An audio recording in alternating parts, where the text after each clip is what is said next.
एक छोटे से कस्बे में अय्यान नाम का लड़का रहता था।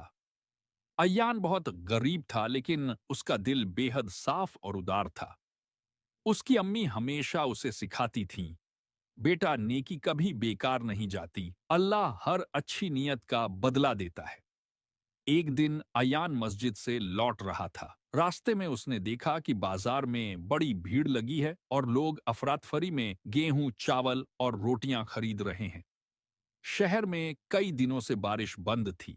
उबाश दुई और लोगों को डर था कि आगे अकाल पड़ सकता है। हर कोई जितना मिल सके अनाज इकट्ठा कर रहा था। अयान ने जेब टटोली, बस 2 सिक्के थे। यही उसके और उसकी अम्मी के आज के खाने का सहारा था। उसने सोचा कि 2 सिक्कों से जितनी रोटी मिले खरीद लूं, वरना अम्मी भूखी रह जाएंगी। वह एक दुकान पर पहुंचा और 2 मोटी रोटियां सुबह खरीद ली। जैसे ही घर लौटने लगा, रास्ते में उसे एक बूढ़ी अम्मा मिली। उनका चेहरा थका हुआ था, जैसे कई दिनों से उन्होंने कुछ खाया ही न हो।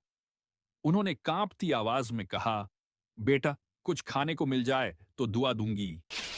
आयान के दिल में जैसे एक हल्की सी टीस उठी। उसने दोनों रोटियों की तरफ देखा, फिर बूढ़ी अम्मा के कांपते हाथों की तरफ। बेटा, जो चीज तुम अल्लाह की राह में देते हो वो लौटकर कई गुना होकर आती है। उसने हाथ बढ़ाकर दोनों रोटियां बूढ़ी अम्मा को दे दी। अम्मा की आंखों में आंसू भर आए। अल्लाह तुझे खुशी दे बेटा, तेरी मुश्किलें दूर करे। अयान मुस्कुराया, लेकिन दिल में थोड़ी घबराहट भी थी। अब घर जाकर अम्मी को क्या बताएगा, आज क्या खाएंगे। जब वह घर पहुंचा तो उसने अम्मी से सच्चाई बता दी। अम्मी ने हल्की मुस्कान के साथ उसके सिर पर हाथ फेरा।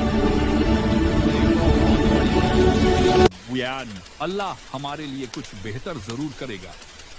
रात हुई ही थी कि दरवाजे पर दस्तक हुई। मोहल्ले का एक अमीर आदमी खड़ा था। उसने कहा, बहन जी, हमने एक नई दुकान खोली है। पड़ोसियों में कुछ खाने का सामान बांट रहे हैं ताकि हमारी रोजी में बरकत हो।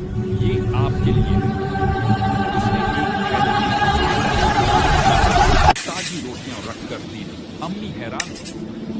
अय्यान भी। अम्मी ने आसमान की तरफ देखा और कहा, देखा बेटा, अल्लाह ने तुम्हारी 2 रोटियों के बदले हमें पूरा घर भरने का सामान दे दिया।